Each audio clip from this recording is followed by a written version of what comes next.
The Lives of the Saints by the Reverend Alban Butler, taken from the 4th edition, published in 1954. February 8th. St. John of Matha, founder of the Order of the Trinitarians. St. John was born of very pious and noble parents at Falcon on the borders of Provence, June the 24th in 1169, and was baptized John in honor of St. John the Baptist. His mother dedicated him to God by a vow from his infancy.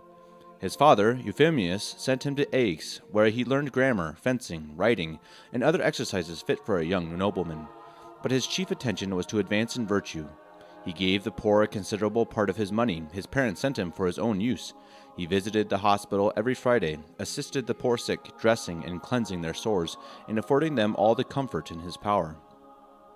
Being returned home, he begged his father's leave to continue that pious exercise he had begun, and retired to a little hermitage not far from Falcon, with the view of living at a distance from the world, and united to God alone by mortification and prayer. But finding his solitude interrupted by the frequent visits of his friends, he desired his father's consent to go to Paris to study divinity, which he easily obtained. He went through these more sublime studies with extraordinary success, and proceeded Doctor of Divinity in uncommon applause, though his modesty gave him a reluctancy to that honor. He was soon after ordained priest, and said his first Mass in the Bishop of Paris's chapel, at which the bishop himself, Maurice de Sully, the abbots of St. Victor and St. Genevieve, and the rector of the university assisted, admiring the graces of heaven in him, which appeared in his extraordinary devotion on this occasion, as well as at his ordination. On the day he said his first Mass, by a particular inspiration from God, he came to a resolution of devoting himself to the occupation of ransoming Christian slaves from the captivity they groaned under among the infidels, considering it as one of the highest acts of charity with respect both to their souls and bodies. But before he entered upon so important a work, he thought it needful to spend some time in retirement, prayer, and mortification, and having heard of a holy hermit, St. Felix Valois, living in a great wood near Gandelou, in the diocese of Meaux, he repaired to him and begged he would admit him to his solitude, and instruct him in the practice of perfection.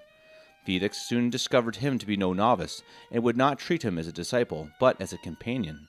It is incredible what progress these two holy solitaries made in the paths of virtue, by perpetual prayer, contemplation, fasting, and watching. One day, sitting together on the bank of a spring, John disclosed to Felix the design he had conceived on the day on which he said his first Mass, to succor the Christians under the Mohammedan slavery, and spoke so movingly upon the subject that Felix was convinced that the design was from God, and offered him his joint concurrence to carry it into execution. They took some time to recommend it to God by prayer and fasting, and then set out for Rome in the midst of a severe winter, towards the end of the year 1197, to obtain the Pope's benediction. They found Innocent III promoted to the chair of St. Peter, who being already informed of their sanctity and charitable design by letters of recommendation from the Bishop of Paris, His Holiness received them as two angels from heaven, lodged them in his own palace, and gave them many long private audiences. After which he assembled the cardinals and some bishops in the palace of St. John Lateran, and asked their advice. After their deliberations, he ordered a fast and particular prayers to know the will of heaven.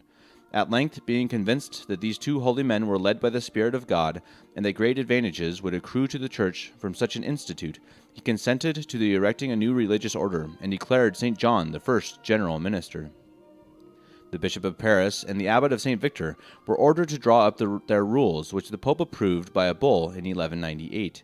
He ordered the religious to wear a white habit, with a red and blue cross on the breast, and to take the name of the Order of the Holy Trinity.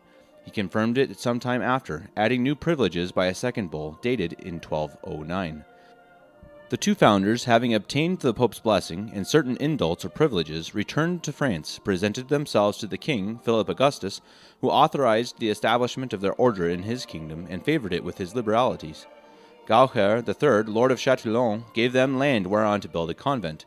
Their number increasing, the same lord, as seconded by the king, gave them Cherfreau, the place in which St. John and St. Felix concerted their first plan of their institute.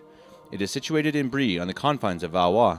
This house of Cherfreau, or de Cervo-Frigido, is the chief of the order. The two saints founded many other convents in France, and sent several of their religious to accompany the counts of Flanders and Blois and other lords to the Holy War. Pope Innocent III wrote to recommend these religious to Miramalian, king of Morocco, and St. John sent thither two of his religious in 1201, who redeemed 186 Christian slaves the first voyage. The year following, St. John went himself to Tunis, where he purchased the liberty of 110 more. He returned into Provence, and there received great charities, which he carried into Spain, and redeemed many in captivity under the Moors. On his return, he collected large alms among the Christians towards this charitable undertaking. His example produced a second order of mercy, instituted by St. Peter Nolasco in 1235. St. John made a second voyage to Tunis in 1210, in which he suffered much from the infidels, enraged at his zeal and his success in exhorting the poor slaves to patience and constancy in their faith. As he was returning with 120 slaves he had ransomed, the barbarians took away the helm from his vessel, and tore all its sails, that they might perish in the sea. The saint, full of confidence in God, begged him to be their pilot, and hung up his companions' cloaks for sails, and with a crucifix in his hands, kneeling on the deck, singing psalms, after a prosperous voyage, they all landed safe at Ostia in Italy. Felix, by this time, had greatly propagated his order in France, and obtained for it a convent in Paris, in a place where stood before a chapel of St. Mathurin, whence these religious in France are called Mathurins. St. John lived 2 more years in Rome, which he employed in exhorting all dependents with great energy and fruit. He died on the 21st of December in 1213, aged 61. He was buried in his church of St. Thomas, where his monument yet remains, though his body has been translated into Spain. Pope Honorius III confirmed the rule of this order a second time. By the first rule, they were not permitted to buy anything for their sustenance except bread, pulse, herbs, oil, eggs, milk, cheese, and fruit, never flesh or fish. However, they might eat flesh on the principal festivals on condition it was given them. They were not in traveling to ride on any beasts, but asses. When we consider the zeal and joy with which the saints sacrificed themselves for their neighbors, how must we blush at and condemn our insensibility at the spiritual and the corporal calamities of others? The saints regarded affronts, labors, and pains as nothing for the service of others in Christ. We cannot bear the least word or roughness of temper.